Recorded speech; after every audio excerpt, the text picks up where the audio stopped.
السلام عليكم ورحمة الله. في الأول كده اتفرجوا على المقاطع دي لجيسي وهو بيعزف كده عزف منفرد وبأصوات الغابة الحقيقية من غير أي تدخل، وبعدين هنكمل.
اهلا بيكم، انا نور عجلان وانتوا دلوقتي في بنك العلم. اتمنى لو استفدتوا اي معلومه من الفيديو ده تدعموني بلايك وكومنت، ما تنسوش تشتركوا في البنك عشان رصيدنا العلمي يزيد.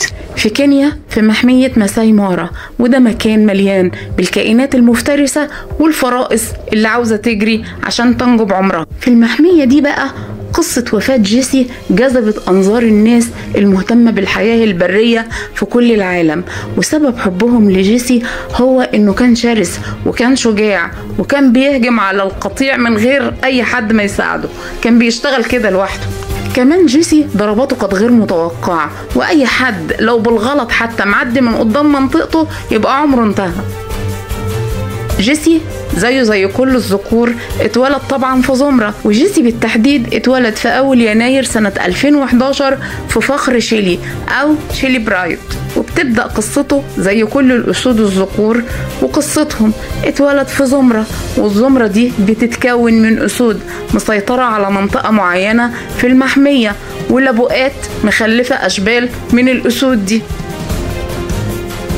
ولحد بقى ما الأشبال دي تكبر وتبقى أسود، للأسف بيواجهوا تحديات كبيرة جدا صعب عليهم إنهم ينجوا منها، لدرجة إن 50% من الأشبال الذكور بتموت.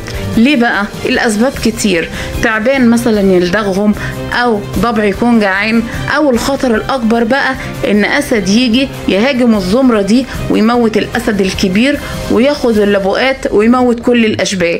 وكل ده بيحصل لهم قبل ما يكملوا سنة واحدة بس من عمرهم. وعلشان كده جيسي عاش مع أخوه الكبير فرانك. طبعا حياتهم كانت كلها تحديات وصراعات مع الأسود التانية. جيسي سموه الأسد الرحال والمتشرد لأنه فعلا كان بيحب الوحدة، والله كان عارف مصلحته. فحياة جيسي بقت عبارة عن ملحمة من التجارب، لأن قوته وحبه للاستكشاف خلوه بيمشي في كل المنطقة وما بيخافش من أي حد، وبيواجه كل الأسود لوحده. جيسي في البداية طبعا كان كله طاقة وحيوية وشباب، وده طبيعي. لما نحط على دول بقى الفضول علشان يستكشف المحيط بيه، يبقى احنا كده معانا كارثة. ومع ان جيسي عنده كبرياء، بس برضه احنا مش عارفين هو ليه قبل يشارك اخوه فرانك. وفضلوا هما الاتنين في تجول دائم ورحلة استكشاف دائمة، لحد ما وقعوا في يوم على زمرة أو فخر اسمه أوف بايت، والكلام ده كان سنة 2014. وتمكنوا يسيطروا على فخر أوف بايت، والأسد اللي فيه بعد ما اتخانق معاهم غلبوه ومشي، لأنه هو كان أسد واحد وهم اتنين. وجوه الفخر الجديد بقى فرانك وجيسي كانوا الاتنين منسجمين قوي مع بعض، وخلفوا من اللبؤات أشبال تخصهم بقت ذريتهم هما. وكان في الأشبال دول اتنين شبههم قوي، لدرجة انهم اتسموا جيسي التاني وفرانك التاني. بس للأسف فرانك التاني اختفى ومحدش عارف هو راح فين زي ما أبوه عمل. أما بقى جيسي التاني فالناس قتلوه لأنه كان بيعتدي على المواشي بتاعتهم. وبعدها فرانك رجع تاني وراح هو وجيسي هجموا على فخر انكوناي، فخر انكوناي كان عليه أسدين أقوياء جدا، روميو وموهيكان، بس فعلا جيسي وأخوه فرانك كانوا خلاص هيغلبوا الأسدين، لولا إن في أسدين تانيين سمعوا صوت المعركة فجم يساعدوا الأسدين التانيين. الأسدين اللي جم دول اسمهم ليبستيك وبلاكي. فاضطر فرانك وجيسي ينسحبوا وبكده خسروا المعركة دي. بعد المعركة دي فرانك اختفى تاني وما ظهرش من ساعتها. بعدها جيسي فضل متشرد وجوال زي ما هو، وبسبب جسمه الضخم وقوته فعلا ما كانش حد بيقدر عليه، وقدر يقتل كل الوحوش اللي واجهته. ورغم ان هو بدأ يكبر لكن فضلت ملامح الشباب موجودة عليه لحد اخر لحظة في حياته. وكان رغم انه كبير في السن بيقدر لوحده بيصطاد الجواميس الكبيرة اللي انتوا شايفينها قدامكم دي. جيسي حركاته كانت مش متوقعة، وده اللي خلى كل الناس تبقى مستنية منه مفاجآت. مرة كان ممكن ياكل مع الأسود من غير ما يتخانق، ومرة يقطع ويقتل اللي يقرب منه. وبسبب تقلباته دي وشخصيته العنيفة خلى ناس كتير جدا تحبه وتتابعه.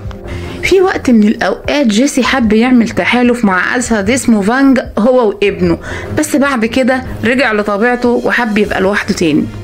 هو كان بيحب يبقى لوحده بالذات في الصراعات القوية، بالذات بقى لما رجع للفخر بتاعه اوف بيت سنة 2023. وكان دايما بتحصل صراعات بينه وبين أسود البلاك روك، ومن أشهر صراعاته مع أسود البلاك روك صراعه مع أولومينا أصغر أسود البلاك روك.